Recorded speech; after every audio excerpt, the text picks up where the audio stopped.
oleh YB berikan 3 nama calon Perdana Menteri ke-9 yang ada dalam fikiran YB. YB Nurul Izzah, Datuk Seri Shafie Apdal, Dr. Zulkifli. Datuk Seri Ismail Sabri, Pak Long. Yang kedua, Hairi Jamaluddin. Mereka mahukan Datuk Seri Najib kembali sebagai Perdana Menteri. Datuk Seri Anwar, Tun Mahathir, Shafie Apdal. Fikiran YB. YB Nurul Izzah, Datuk Seri Shafie Apdal.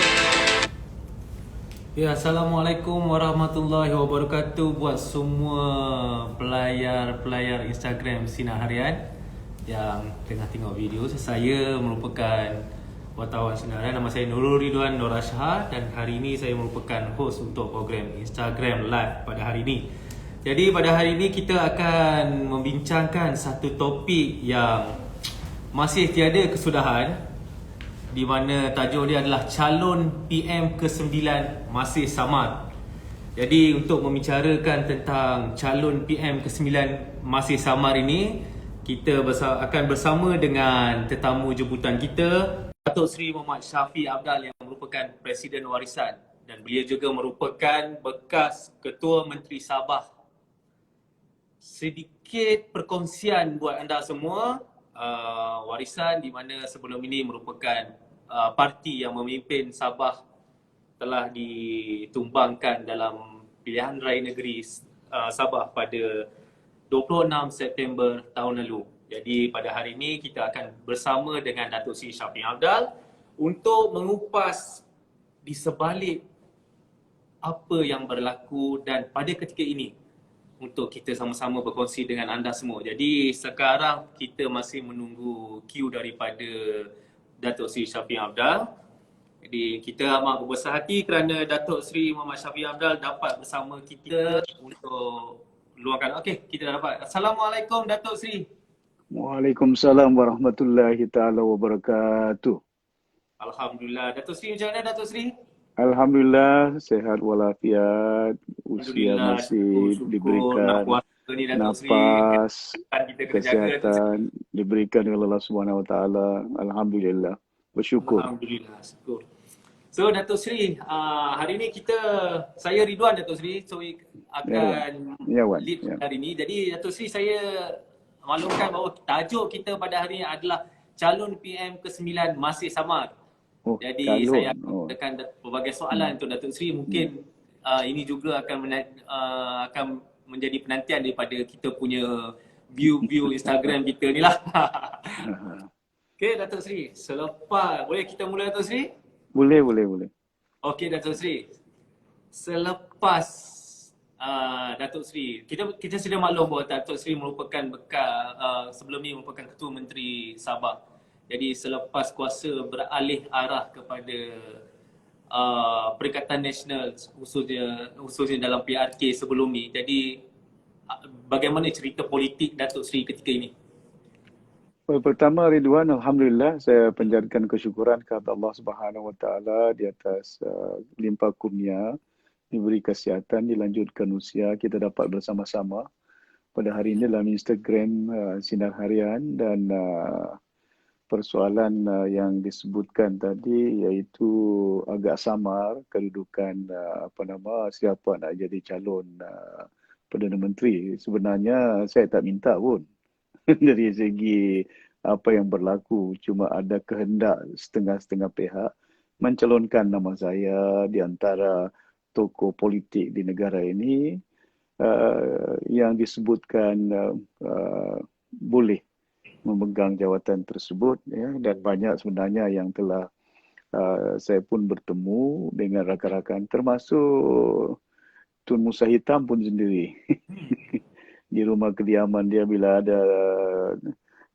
lunch time di rumah beliau sebulan setengah yang lalu. Dia pun nyatakan, you are just like me. Pernah setiausaha politik, pernah setiausaha parlimen, pernah jadi timbalan menteri, pernah jadi menteri, banyak kementerian. Dan saya rasa, don't feel inferior, you also qualified to become candidate to become Prime Minister. Itu yang dia luahkan. Ridwan boleh hubungi beliau tentang kebenaran Baik, ini. saya boleh Dan hubungi dia. malahan sebenarnya bila pertemuan saya dengan Tun Mahathir masa kita kerajaan bersekali dengan Guan Eng, bersekali dengan Mat Sabu di kediaman kerajaan negeri Sabah di Jalan Yutan di situ, mereka menyorakan, saya beritahu saya tu belum buat keputusan pun ketika itu tentang perkara ini. Mereka cadangkan. Lepas itu Tun Mahathir nyatakan beliau punya cadangan dan kita bersetuju, tapi jangan tarik balik cadangan. Tun Mahathir ni masih hidup lagi, tokoh-tokoh ini tanya mereka. Dan perkara ini yang penting kepada kita bukan semata-mata siapa nak jadi Perdana Menteri. Saya ingat apa yang penting kepada kita, negara kita pada hari ini berhadapan dengan masalah yang begitu besar. Ya, it's a broken country. It's a broken country. Negara yang agak berhadapan dengan berbagai cabaran, ya, permasalahan penyatuan rakyat, permasalahan politik yang cukup divided, keadaan ekonomi yang tidak begitu jelas, ala tuju dia, penentuan dia. Jadi ini menjadi perkara yang penting. Malahan kita pun dah mendengar suara-suara rakyat, ya, iaitu ketidakyakinan dengan ahli-ahli politik, ketidakpercayaan mereka bosan dengan tokoh-tokoh politik yang ada di negara ini, sehingga keadaan negara kita tidak begitu menentu. Walaupun rakyat dah menentukan dalam pilihan raya yang lalu berubah, ya, dalam sejarah dia Barisan Nasional tumbang selama 60 tahun lebih memerintah negara, boleh ditumbangkan. Harapan rakyat cukup tinggi waktu kita buat perubahan. Tapi perubahan tak dapat dilakukan oleh kena pergeseran di antara Tun Mahathir dengan Anwar Ibrahim. Itu menjadi keutamaan. Bagi saya sebenarnya ini yang jadi perhitungan kita. Kalau tentang persoalan siapa bakal jadi Perdana Menteri, baik rakyat tentukan, bukan kita tentukan, bukan sesiapa yang menentukannya. Kita semuanya ahli-ahli politik yang ada itu taklah seperti saya, bukan menjadi idaman sehingga tak boleh tidur sangat nak jadi Perdana Menteri. Tapi idaman saya adalah beramal, berhikmat untuk rakyat dan negara ini, dan khususnya saya di peringkat negeri Sabah untuk ingin mencurahkan hikmat bakti saya. Selama 32 tahun saya berhikmat di Semenanjung selaku setiausaha politik, setiausaha parlimen, agak lama. Jadi pemuda, exco, ketua pemuda, majlis tertinggi, naib presiden, 2-3 penggal, 32 tahun menyelami berbagai dah merata tempat. Ada kampung yang saya ingat, semua pelosok kampung, hampir keseluruhan. Saya 80% saya masuk kampung di Terengganu, saya masuk satu kampung. Dari kampung itu saya masuk dari luar, saya nampak orang di dalam. Bila saya masuk dalam rumah, saya nampak awan di atas. Begitu daif setengah-setengah masyarakat kita di negara ini, walaupun kita dah merdeka agak begitu lama, ya, masih lagi ada terpinggir rakyat kita, masih ada yang keadaan kehidupan yang begitu tidak selesa, ada yang tidak mempunyai pendidikan. Anak yang saya tanya kenapa anak ini, pasal bapa dia daripada seberang Siam, mama dia rakyat Malaysia, keterangan tak ada. Jadi tidak mudah bagi dia untuk mendapat surat berana dan keterangan itu untuk masuk sekolah. Dan saya bagi arahan pegawai saya ketika itu, uruskan dengan baik. Jangan ini anak ini akan jadi, ini rakyat kita, ini bangsa kita, ya, yang perlukan bimbingan, perlukan bantuan daripada kita selaku pimpinan, selaku rakyat yang ada di negara ini. Dan itu sebenarnya cuma perkara yang kecil, Ridwan, yang saya nak sebutkan.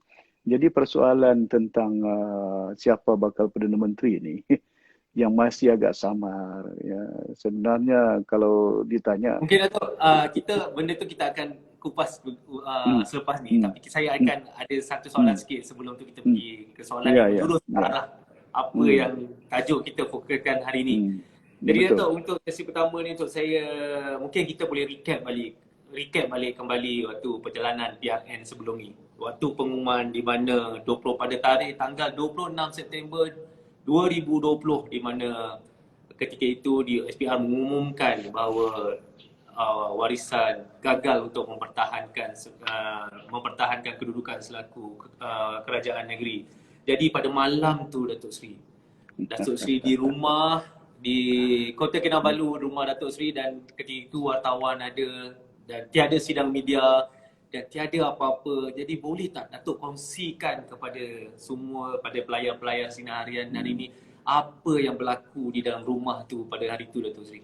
Sebenarnya ketika itu, sebelum, kalau Ridwan, kalau saya nak ceritakan rentetan apa yang berlaku, ya. Dan sebelum itu pun, sebelum pilihan raya, sebelum malam itu, ya, sebenarnya pilihan raya yang ada, kalau kita lihat, tak perlu diadakan. Tapi oleh kena berbagai tekanan yang dilakukan oleh pihak kerajaan pada hari ini, sehingga mereka menggunakan berbagai kaedah dan cara untuk membolehkan ahli-ahli yang berhormat yang dahulu memberi jaminan kepada kita untuk menjadi ahli mereka. Bukan saya nak persoalkan dari segi ahli UMNO, YB yang masuk lepas itu keluar balik, ataupun parti-parti yang lain PBS, tapi ahli kita, Pakatan Harapan. Ada seorang daripada PKR, dua orang daripada PKR, seorang daripada DAP ya, yang telah melompatnya. Kalau mereka tidak ada, maka masih lagi kita kekal jadi kerajaan pada saat ini. Selepas itu kita bubarkan Dewan. Oleh kerana itu sistem yang ada dalam negara kita, persoalan dia, kita tak boleh serahkan sebelahnya kepada pihak-pihak tertentu keadaan yang tidak menentukan. Kita serahkan balik kuasa. Kerana kita ingin melihat bahawa kuasa itu datangnya bukan daripada YB yang melompat. Menjual mandat rakyat yang ada, harapan rakyat yang ada, kita serahkan dengan rakyat untuk menentukan siapa jadi kerajaan. Jadi pada malam itu, kalau kita lihat sebenarnya warisan dan rakan-rakannya, warisan plus, mempunyai jumlah yang begitu besar, ahli yang berhormat. Kalau mengikut aturan-peraturan, layak untuk angkat sumpah. Pasal Parti UMNO belum bergabung. Mereka berentap dalam pilihan raya yang telah lalu, ada setengah-setengah kawasan, PBS lawan, STAR lawan, kursi sana sini. Tak ada gabungan, tak berdaftar pun gabungan parti ini. Ya, tapi kita tak persoalkan sangat waktu itu. Kalau saya nyatakan kita boleh angkat sumpah oleh kerana kita mempunyai 32 kursi. Bayangkan mereka hanya mempunyai kursi yang agak kecil. Tapi setelah 1-2 hari berlaku, itu yang kita katakan bahawa saya maklumkan dengan pihak tertentu, sebenarnya kita layak untuk mengangkat sumpah pasal kita mempunyai 32 jumlah the majority parti yang ada. Di dalam Perlembagaan Negeri Sabah, mana parti yang mempunyai mandat yang besar, command the majority, ya, waktu itu belum ada command majority, tak tahu siapa yang akan bakal jadi ketua menteri. Yang tu UMNO nakkan, yang tu Bersatu nakkan, yang itu pun nak jawatan berbagai-bagai kehendak. Sehingga mengambil sedikit masa ketika itu, ya. Dan kita pun ikut dari segi aturan-peraturan. Ya. Saya nyatakan, kalau sebenarnya dalam gelanggang politik kita nak beramal, kita nakkan amal kita diterima oleh rakyat yang ada. Kalau itu menjadi keputusan rakyat, kita kena hormat. Ya. Kita tak boleh paksa orang untuk menerima perkhidmatan kita selaku ahli politik, ya, untuk menjadi sama ada kerajaan, menjawat jawatan ketua menteri, menjawat jawatan Perdana Menteri. Kita tak boleh desak rakyat. Kalau ada kehendak rakyat seumpama itu, maka kita perlu terima dengan baik. Kena ada keredaan dia, ya, seumpama itu. Tapi kita sedar dan tahu permufakatan ini bukanlah satu permufakatan atas landasan, ada kemurnian dia, ya. Dan ini yang bila saya lihat bahawa saya nyatakan kepada ahli-ahli kita, kita kena akur dengan apa yang telah ditentukan oleh rakyat yang ada. Kena dalam perlembagaan yang ada, kalau sekiranya majoriti itu mereka punya, maka kita tak boleh tolak. Ya, saya tak nak heret pergi Dewan Mahkamah, itu persoalan bukan menjadi satu perkara yang menjadi tuntutan kita. Jadi malam itu berlakulah apa yang dinyatakan. Saya pun tak buat pengumuman sehingga SPR buat pengumuman. SPR pun tak buat pengumuman lagi waktu itu. Ya, tak ada pengumuman SPR siapa akan jadi kerajaan pasal mereka tak tahu. Tidak ada SD sana, itu surat sana yang menyatakan yang ini, yang itu, ya. Dan itu yang sebenarnya berlaku, ya, pada malam itu. Ya, Datuk Seri, kalau kita imbau ke belakang dah sikit, Datuk Seri, waktu sebelum berlakunya pilihan raya negeri, Datuk Seri begitu kita boleh dapat lihat bahawa sewaktu Datuk Seri memohon untuk bubar DUN, dan kita nampak keyakinan Datuk Seri untuk merampas, untuk mengekalkan kedudukan sebagai Ketua Menteri ketika itu. Namun sebaliknya berlaku pada tarikh 26 September. Jadi apa perasaan Datuk Seri ketika itu?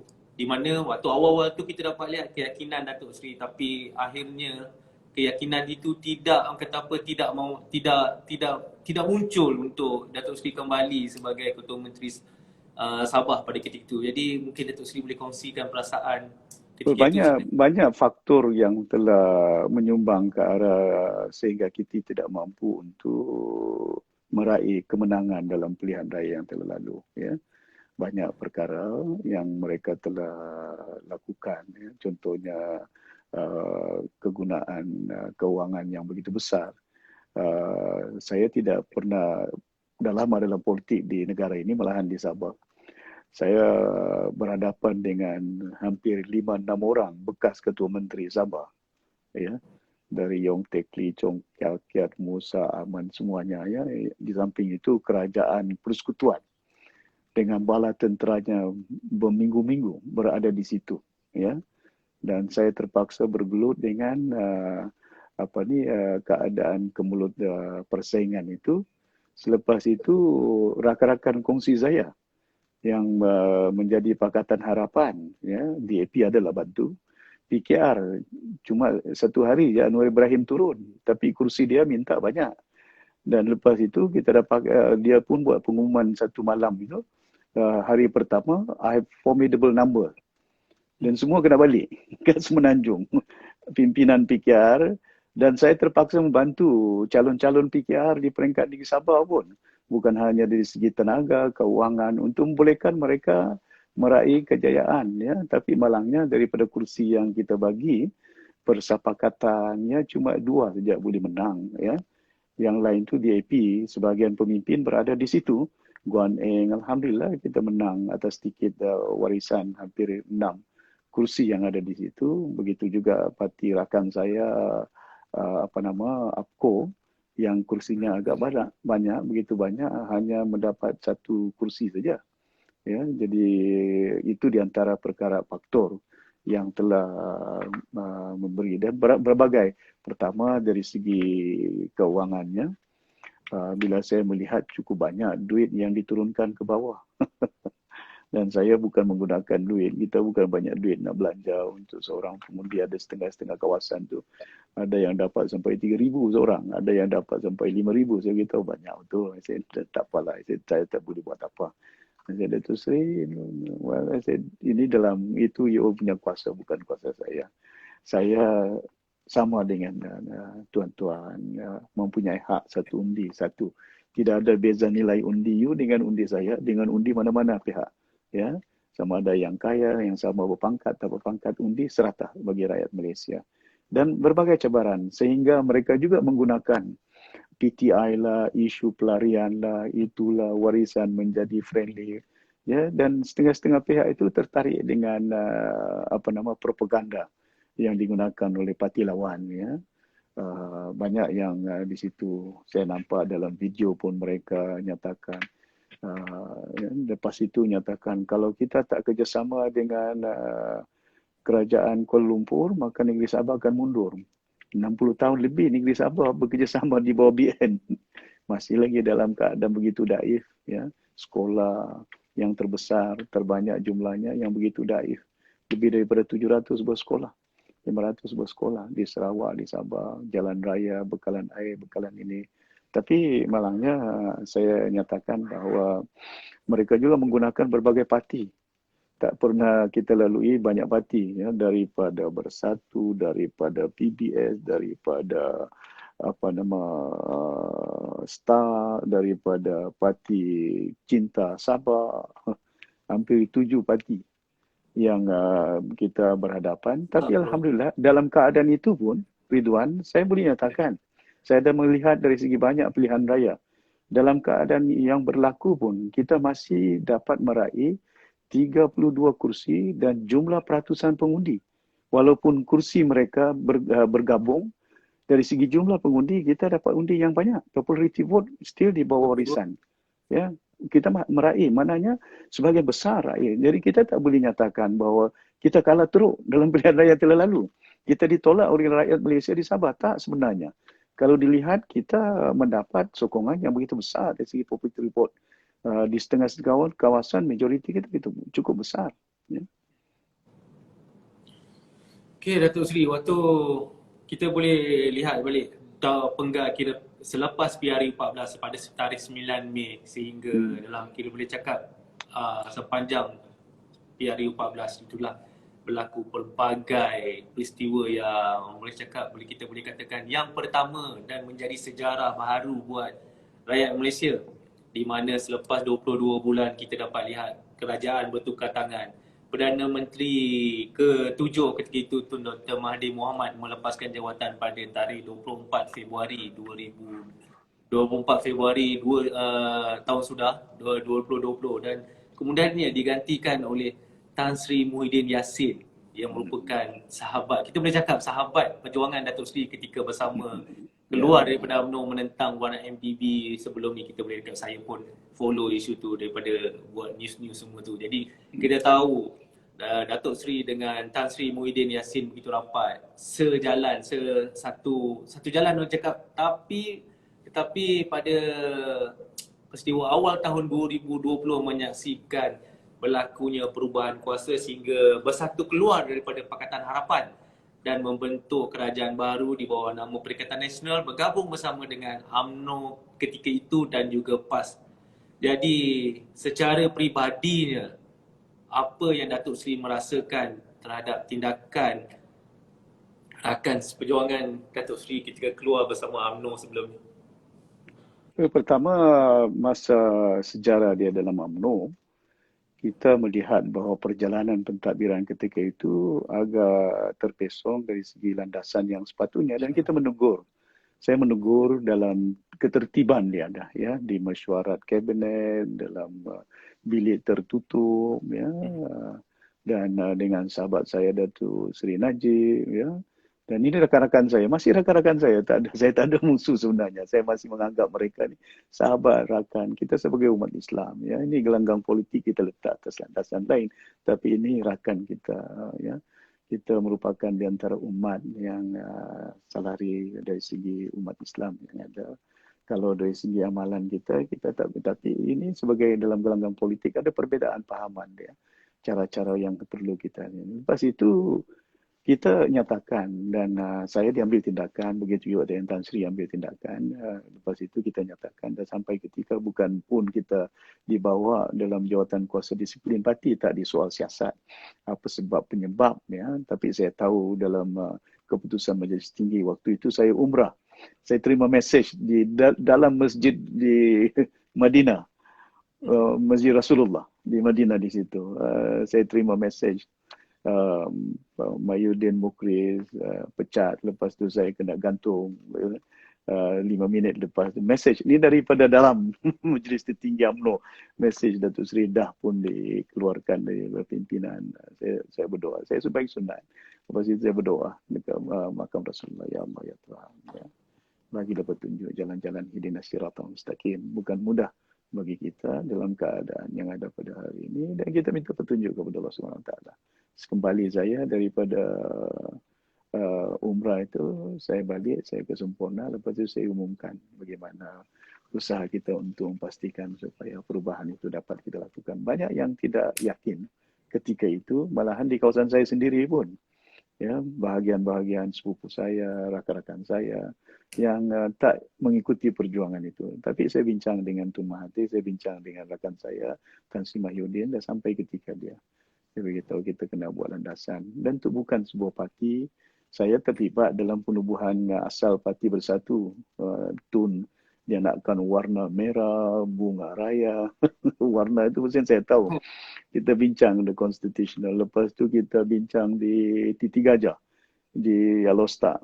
Tun Mahathir, saya dan Mahyudin, Tun cadangkan, you ambil timbalan Presiden Bersatu, Mahyudin, you ambil Presiden. Tun Mahathir sendiri cerita, saya beritahu Tun, minta maaf, saya nak tubuhkan parti berbagai bangsa. Saya kena move forward, bukan lagi berlandaskan satu kaum, satu bangsa. Kita dah lebih 63 tahun merdeka dah. Ya, kita kena melihat bahawa kadang-kadang penggunaan bangsa dan agama itu very divisive, ya. Kalau tak dikawal dengan baik, dia boleh pecah belah semua umat yang ada, ya. Jangan ada perbedaannya, jangan ada. Kita tahu dalam negara kita ada dalam perlembagaan kedudukan Islam, agama resmi, itu dihormati oleh semua kaum, bukan hanya oleh rakyat di negara ini, dalam satu dunia. Begitu juga kedudukan Bumi Putra di mana-mana negara mempunyai peraturan perundangan, rakyat tempatan diberi keutamaan. Itu memang jadi lumrahnya, tak ada persoalan. Cuma kita melihat keadaan ini bagaimana menyatukan umat. Yang penting penyatuan dia, menyatukan, unite the Malaysians. How can we unite? But must touch the heart of all Malaysians. Touching heart ini bukan hanya menghormati budaya, agama dia, but you touch the heart. Di antara kaedah yang boleh kita gunakan ialah keadaan kehidupan. Persoalan dia bukan hanya dari segi agama, dari segi bangsa budayanya. Saya pernah menjadi menteri kebudayaan perpaduan di negara ini. Masa zaman Pak La, saya dilantiknya menjadi menteri perpaduan dan kebudayaan. Menyatukan semua. Kadang-kadang persoalan mufti, persoalan bishopnya datang mesyuarat dengan saya. Lepas itu KDM, Kementerian Dalam Negeri, persoalan tentang mana tinggi, gereja kah, masjid kah, mana minaret yang paling tinggi, mana masjid yang paling besar, mana gereja. Saya beritahu jangan bergaduh pasal saiz dan tingginya bangunan. Tapi apa yang penting kepada kita, konten, pengajaran setiap anutan agama itu. Kita tak perlu, ada kebebasan beragama, kita tak boleh halang, tak ada paksaan. Qul ya ayyuhal kafirun la'abudu ma ta'budu wa la'antum abiduna ma'bud lakum dinukum waliyadin. Kita pendekkan. Agama kita, agama kita. Tak boleh ada paksaan dia.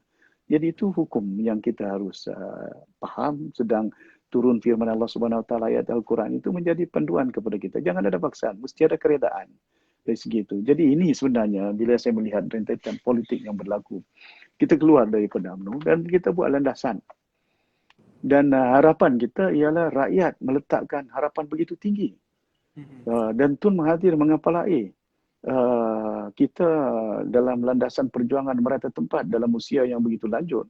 Saya melihat keupayaan beliau untuk membawa satu perjuangan yang begitu besar. Ya, tidak mungkin kalau hanya dengan DAP, dengan PKR, dengan Amanah, mereka dah cuba dengan PAS sekali pun bergabung tenaga, tak menjadikan. Bolehlah tumbang 4-5 negeri, Kedah, Terengganu, Kelantan, tapi tak tumbang seluruh. Sabah masih kekal. Tapi bila kita bergabung, Sabah pun tumbang, di Kedah, di Perlis, di Johor, semuanya ni ada petunjuk Tuhan. Ya? Dan rakyat waktu itu memberi sokongan, bukan semata-mata oleh kehendak kita selaku ahli politik yang ada. Tapi harapan mereka tinggi untuk nak reform sistem yang ada di negara ini. Tapi masalahnya kita tak mampu nak reform. Ya, bila mana berlaku pergeseran, siapa nak jadi Perdana Menteri? Persoalan Ridwan katakan tadi awal ini, itu yang menjadi masalah. Negara kita berhadapan dengan masalah siapa bakal jadi Perdana Menteri. Sepatutnya kita serahkan dengan rakyat siapa yang mereka kehendaki menjadi Perdana Menteri. Kita boleh suarakan, ada hak parti masing-masing, ada hak kumpulan masing-masing. Saya nakkan ini, saya nakkan Siano bin Siano menjadi Perdana Menteri. Tapi akhirnya kita dapat melihat bila berlaku pergeseran antara Tun Mahathir dengan Anwar Ibrahim, bayangkan, dah lupa dah reform yang kita nak lakukan. Janji kita kepada rakyat untuk membuat perubahan begitu besar, tak menjadi kenyataan. Tumpuan kita, siapa nak ni, kumpulan ini, kumpulan itu. Dan sehinggalah jatuh Pakatan Harapan. Dan bila berlaku Pakatan Harapan, bayangkan, PH waktu itu kita jumlah cukup besar, 120 lebih. Tapi bila berlaku, Anwar Ibrahim desak sana, desak sini, janji sana, janji sini dengan Tun Mahathir, tak jadi. Tun Mahathir beritahu November, tak cukup November, tak boleh November, kena sekarang juga. Anwar Ibrahim menyatakan, tak boleh tunggu lama. Ya, Tun Mahathir cakap, tunggulah lepas APEC. Ya, lepas itu tak nak tunggu, berlakulah. Lepas itu ada gabungan Anwar Ibrahim dengan lain-lain. Nak tumbangkan Tun Mahathir menjadi Perdana Menteri. Ya, yang tu tak menjadi. Bila tak menjadi, lepas itu dia ada side pula bersatu, umumkan keluar daripada PH. Jadi Tun Mahathir ni agak terhimpit, tersipit di antara tak dapat sokongan daripada PH dan juga bersatu keluar daripada PH. Jadi dalam keadaan itu bayangkan dia sebagai pemimpin Parti Bersatu yang hanya mempunyai jumlah 13 kursi parlimen saja. Sebagai seorang tokoh sudah tentu dia memahami macam mana saya nak jadi Perdana Menteri. Sedang saya hanya mempunyai 13 MP saja. dah 70-90 lebih dah keluar dah. Ya, warisan Sarawak, Perubian, lain-lain pun tak dah masuk dah. Dalam keadaan itu yang Tun Mahathir kena letak jawatan. Sebagai seorang ahli politik, itu yang saya nyatakan. Macam saya di Sabah, kena bubarkan Dewan. Pasal saya beritahu, tak boleh. Pasal dah tak cukup dah keadaan dia. Yang kita boleh, bukanlah tak cukup waktu itu, tapi oleh kena keadaan, kita tahu ganggu gugat di situ, beli sana, beli sini, YB, tak menjadi. Jadi kita sebelum itu, saya ada jumlah yang cukup. Saya minta dan saya merayu supaya pohon daripada TYT bubarkan Dewan. Begitu juga di negara kita. Tun Mahathir rasanya sebagai seorang pimpinan yang memegang dengan prinsip dan juga undang-undang yang tidak lagi mempunyai jumlah. Bayangkan dia boleh nyatakan saya masih Perdana Menteri. Mana mungkin dia boleh jadi Perdana Menteri kalau 13 hanya MP dia besok bersidang Dewan, dia tak ada. Jadi itu yang saya lihat bahawa dia terhimpit daripada hak PH desak parti dia keluar daripada tu. Lepas itu dalam parti dia pun dah berpecah pula. 7 diperolehi oleh rakan saya, Mahyudin, 6 berpihak kepada Tun Mahathir. Jadi tinggal 6 dan 7. Ya, Mahyudin dapat. Ya. Lepas itu ada gabungan. 7 pula PKR berpecah. PKR Azmin keluar daripada gabungan PKR, lepas itu bergabung dengan Mahyudin. Lepas itu dari UMNO pula, belasan orang daripada Hishamuddin, Anwar Musa, Ismail Sabri juga ikut daripada situ untuk bergabung dengan Mahyudin, dan ditambah oleh ahli-ahli UMNO yang lain, mereka juga sepakat, termasuklah PAS. Jadi inilah keadaan yang saya melihat bahawa pergolakan yang berlaku ketika itu sehingga terbentuknya kerajaan PN yang ada. Jadi saya melihat bahawa sebenarnya apa yang berlaku, penubuhan kerajaan yang ada pada hari ini bukan atas landasan kehendak rakyat. Itu kehendak pemimpin ahli-ahli yang berhormat. Ya. Jadi kalau dilihat dari segi kemurniannya, penubuhan kerajaan ini bukan atas landasan keinginan rakyat yang nak bertumpus lumus turun ke bawah, nak bagi undi kepada kita untuk memberi sokongan dan membentuk kerajaan itu. Tak. Jadi itu yang kita harus faham dan tahu apa sebenarnya yang berlaku sehingga tak membolehkan banyak perkara. Perjanjian 63 yang kita janjikan 20% royalti minyak kita nak lakukan, institusi, the pillars seperti kehakiman, kepolisian, SPRM yang perlu direform ketika itu. Kita janji kepada rakyat dan juga ekonomi. Ya. Dan saya faham Tun Mahathir pun mempunyai batasan untuk nak merealisasikan apa yang telah diharapkan oleh rakyat kerana dia berkempen di merata tempat tanpa ada sokongan yang begitu padu daripada rakan-rakan kerajaan persekutuan, maka tidak boleh untuk itu menjadi kenyataan. Maka berlakulah pergeseran sehingga tumbanglah Pakatan Harapan pada tanggal 20 berapa hari bulan tadi yang dinyatakan oleh Ridwan. 24 hari bulan. 24 hari bulan dan perubahan berlaku. Dan keadaan pada hari ini pun tak menentu. Pasal Pakatan Harapan, Pakatan Nasional pun masih lagi berhadapan dengan nak dapat YB. Tak cukup bagi kuat lagi. Betul. Itu yang kita katakan. Sebaik-baik mungkin. Ya, banyak negara yang adakan pilihan raya. Serahkan dengan rakyat untuk menentukan. Kerana bukan kita menentukan siapa nak jadi kerajaan, siapa nak jadi Perdana Menteri. Rakyat boleh menentukan kerana mereka mempunyai hak. Serahkan kepada rakyat yang ada. Ya.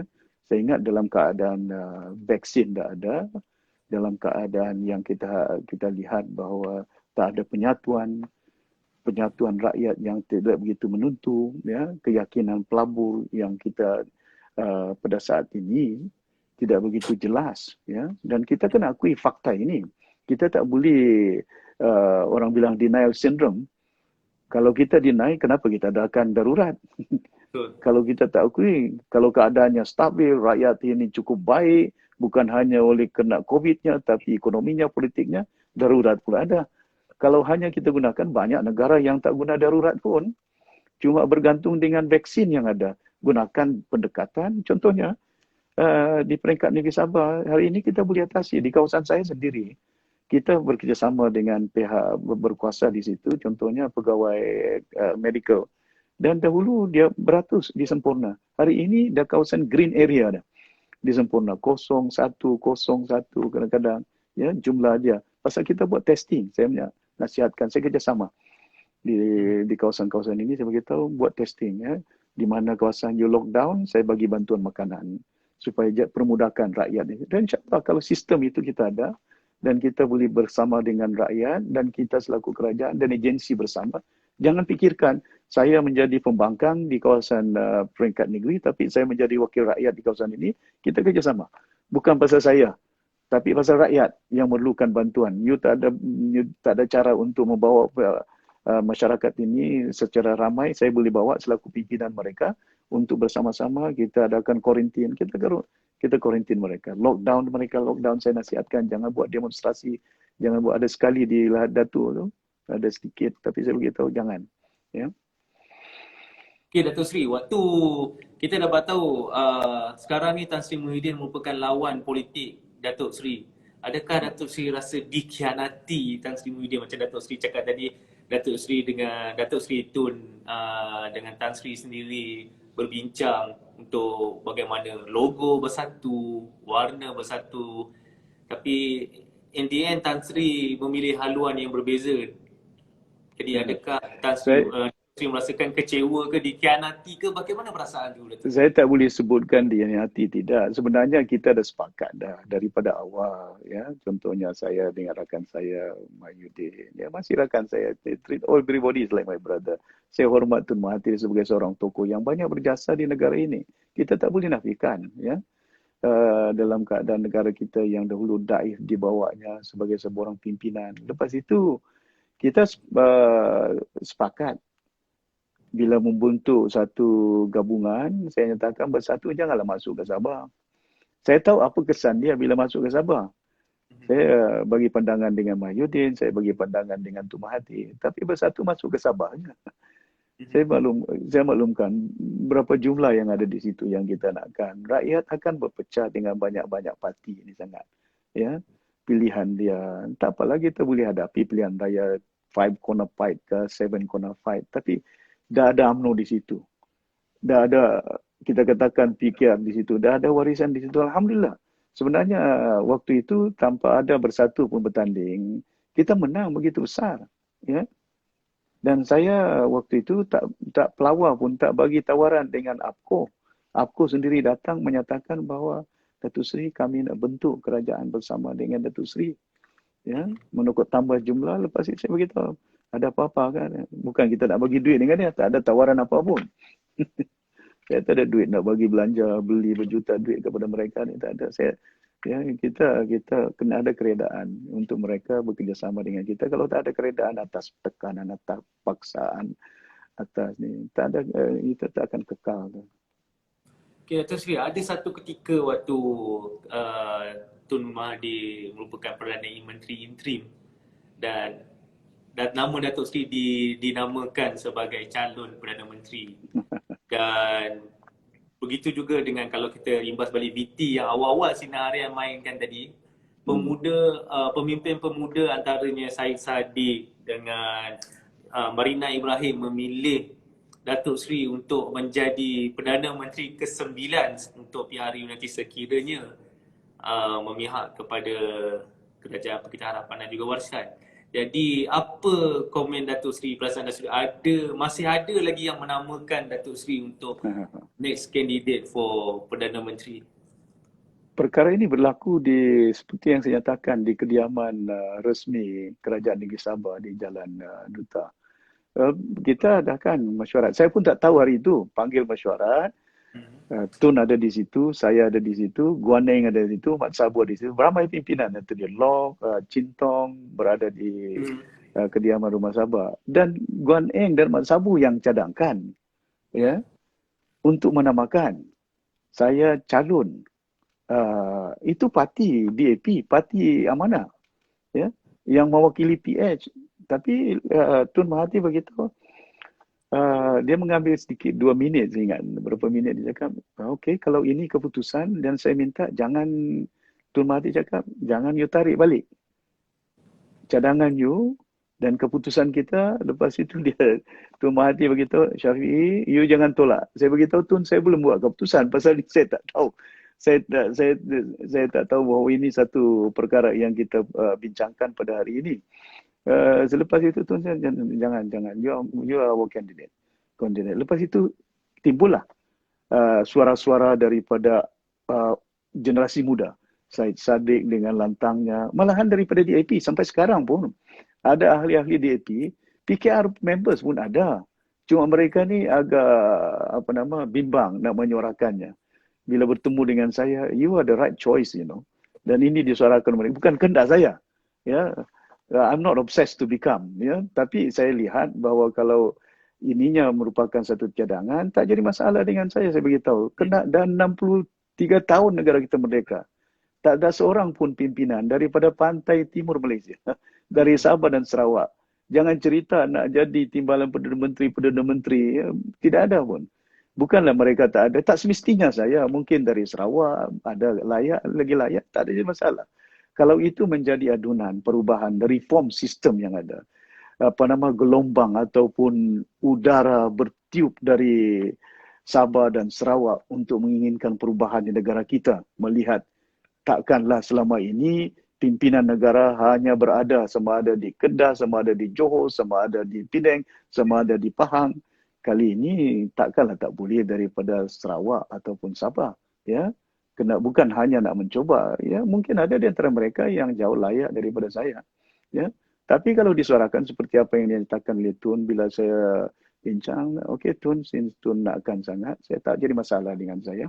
Kalau sekiranya itu menjadi landasan untuk kita nak perjuangkan. Tapi tak semudah itu.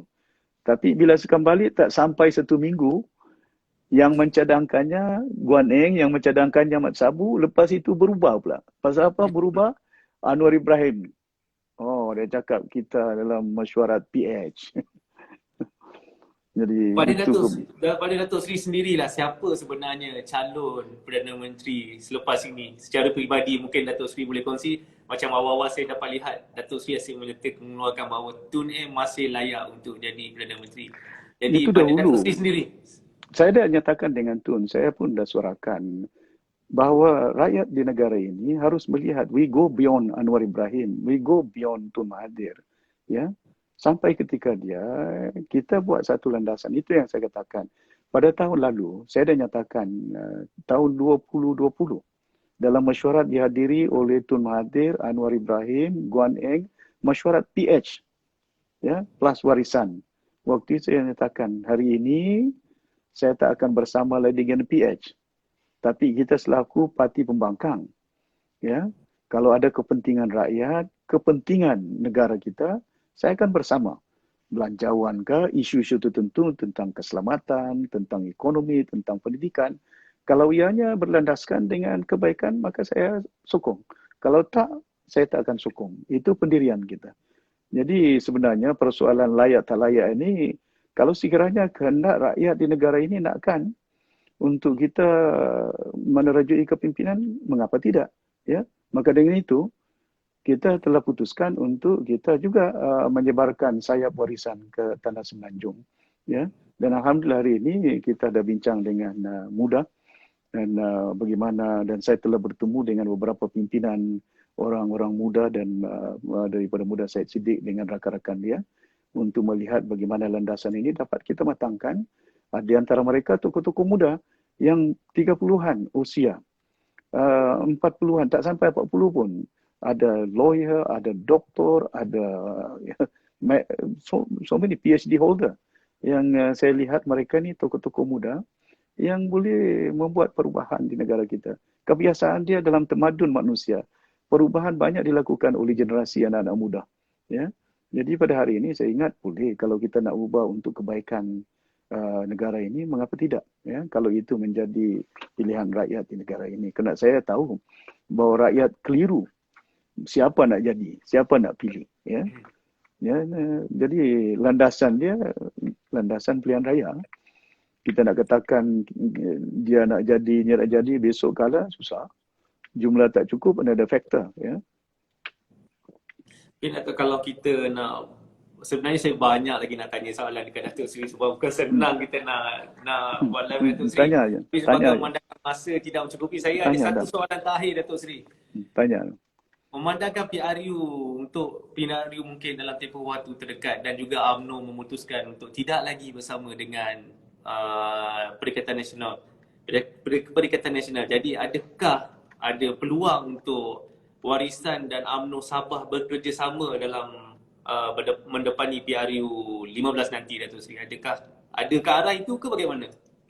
Bagi saya dalam mesyuarat Majlis Tinggi malam semalam, saya nyatakan dengan ahli-ahli parti kita. Ya. Pertama ialah kita perkuatkan rumah kita dahulu, iaitu Parti Warisan. Kita perkuatkan keahlian dia, mantapkan jentera dia, bagaimana persediaan sehingga PDM, counting agent, polling agent, kita dah kenal pasti pun.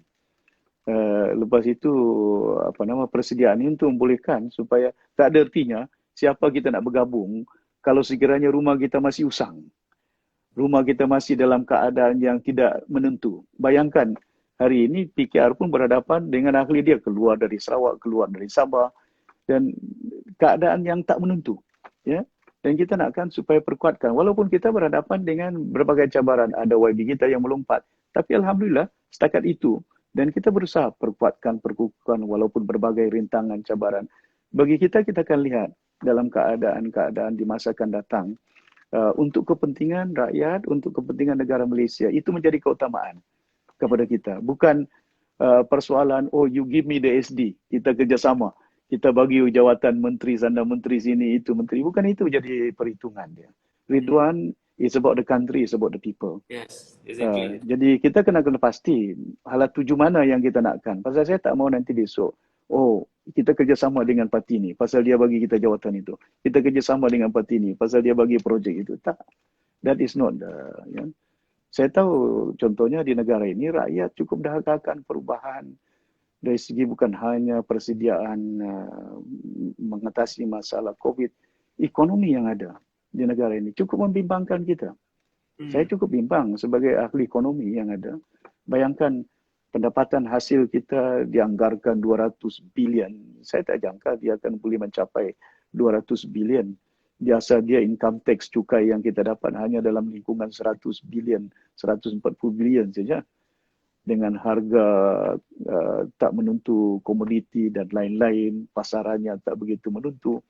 Ya, produktiviti syarikat bukan yang kecil, yang medium size, yang besar pun dah banyak lingkup. Ya, jadi macam mana nak bayar cukai syarikat-syarikat yang besar ni, yang dah perniagaan dia pun dah turun, dah jumlahnya pendapatan tak seperti yang kebiasaan dia. Jadi kita perlu melihat apa sebenarnya yang menjadi landasan sebaik mungkin pilihan rakyat untuk meletakkan negara ini di landasan yang sepatutnya. Ya, saya tak nafikan rakyat, ada tokoh-tokoh yang lain, ya. Tapi kita juga mempunyai pengalaman mentadbir negara ini.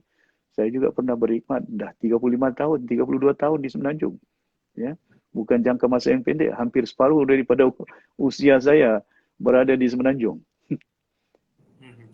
Okey, Datuk Seri, terima kasih banyak-banyak sebab dapat meluangkan masa bersama kami.